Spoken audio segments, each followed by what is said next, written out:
Welcome back, Honors. Sorry, I'm playing with sticky tack. Anyway, so let's pick back up where we left off. We were talking about imperialism and how it was an actual start to the process of World War I and how it was a leading cause of it, right? It's the I in main. And a lot of it has to do with the fact that it kind of ties into that economic competition aspect of militarism, except a little bit differently. So the Industrial Revolution and the economic concepts that were birthed out of that really kind of led to the militarism aspect of increased tax revenues and funding for militaries, right? We talked about how Europeans were redesigned, or European cities were redesigned to have wide streets for military parades and a lot of pumping up of that kind of sector of life, and compulsory drafts. The other thing, though, really quick, imperialism was a big part of that economic competition because European powers were competing for resource-providing colonies, or imperial countries, if you want to call it that. But the main thing was they were looking for stuff to actually put inside of those factories so they could process, make more money, send more money to the actual military, and keep building it up that way, right? So, anyway, this is also going to lead to, really quick fun fact, as you know, Africa, it's far away from, it's pretty good, well, it's pretty close to Europe. Europe's like right there. But you need vessels to get there, right? Well, speaking of that, that's going to lead to this guy, a naval arms race. Put a star next to the naval arms race thing. Don't write this. It's not that important. But the naval arms race is wildly important due to the fact, I mean, don't write this. It's not that important. But do write this. It's very important. Put a star next to naval arms race. So there's going to be this very, very large buildup of naval fleets in Europe. Now, this is all started after the design of one particular vessel. And it's called the HMS Dreadnought. All right, you ready? The HMS Dreadnought. I guarantee you I misspelled that. All right, anyway, there he is. So this guy right here is the HMS Dreadnought. A completely ironclad, steel-reinforced battleship that could actually travel great distances and inspire a lot of fear in different militaries, right? So it was a battleship that revolutionized naval power, right? Now it's a whole type of vessel. It actually refers to anything such as like the battleship New Jersey, large metal vessels, right? Well, in response to the buildup of these types of vessels by the British, the Germans are also going to start to build up their own types of boats, right? The ones that are designed to sink those vessels. And that is the Unterseeboot, all right? Unterseeboot means U-boat for short, or submarine, right? Now, that is going to lead up to a lot of tension due to the fact that they were still using those naval vessels to provide themselves with resource-building colonies and actually just the naval arms race period. So, going forward, though, nationalism is going to be a very big cause of this war as well. Nationalism is going to fuel countries to want to be the best, the strongest, the most prideful. We saw it when we talked about Napoleon, right? How the countries that Napoleon had taken over were kind of, they increased their nationalism because they were being taken over by a foreign power, whereas the French were like super nationalistic because they were taking over everybody and their brother.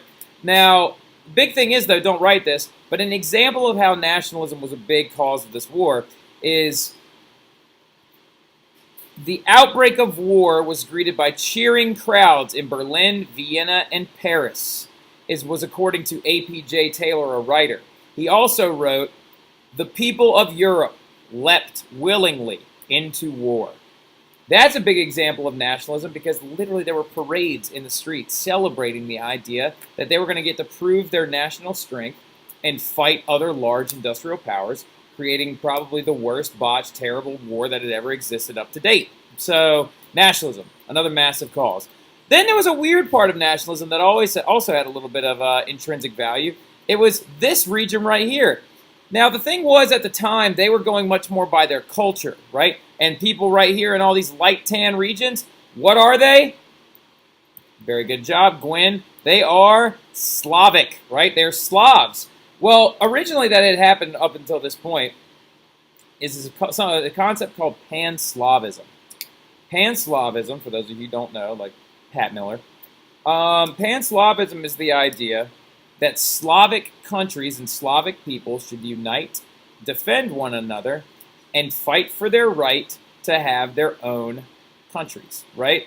So, many Slavic nations at this time, such as, let's back it up really quick, Serbia, Bosnia, Croatia, what else? Albania, a lot of these different areas are suppressed by larger empires such as the Ottomans and the Austro-Hungarians, right? Now, there's one big thing you need to write down near this. Give me 2 stars below these 2 things because it's very, very important. First one is a very famous quote by a very famous historian. Are you ready? In quotations, write this. Nationalism is cancer for an empire. All right? Now, in the quotes, and then who wrote it is very important. All right, it's Dr. Dr. period, dot. And then you spell his name like this. T-E-R-R-Y. All right, so PhD. One day I'll be like actually issuing that. Maybe that'll be the title of my first book.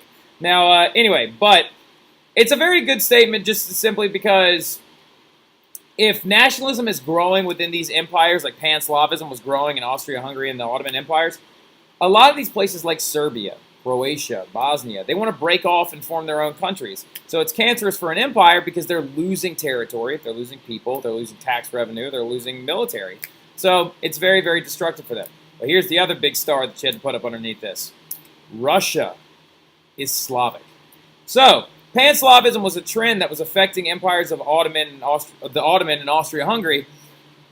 But that means that the Austro-Hungarians and the Ottomans have created an enemy out of probably one of the strongest countries that exists in Europe at the time, the Russians, right? So no matter what, little guys like Serbia, they have a huge guy backing them up in Russia, which is going to lead to a lot of angst and a lot of suppression and a lot of these alliance systems coming crashing down on each other. So the Balkan Wars are going to be another thing where they're going to actually fuel the tension in a lot of these South Slavic states. And they're going to actually encourage by nationalism. And the Balkan Wars was when the Ottomans were actually losing Balkan nations and losing a lot of power. So very, very important lead-up cause. Now, getting into it, though, this is another very important concept. It's called the Powder Keg, right? The Powder Keg is actually what the Balkan states were referred to during the Pan-Slavism movement because they were like a giant container of gunpowder. All they needed was one spark to set off the whole thing and send the entire region into world war, right? So they referred to it as the Powder Keg. Now, next and last thing, the main thing that's going to be that spark that explodes that powder keg is the assassination of Archduke Franz Ferdinand, who was the second in line for the Austrian throne, right? The guy that was in charge at the time was named Franz Joseph, and I think it's his nephew, is Franz Ferdinand. And he is in Bosnia, which was under the control of Austria at the time, right? We're going to backtrack a little bit tomorrow and really, really get into this because Serbia had recently become a international, or its own nationalized country. Now, the problem was there was a bunch of Serbs and Bosnians, or Serbs and Slavic people that lived in Bosnia. So there was this group known as the Black Hand who viewed the Austrians as oppressors. And the Black Hand is a nationalist terrorist organization that wanted to assassinate and kill the Archduke. And when he went to Sarajevo for a parade to try and show the Austrians as kind, gentle rulers, right?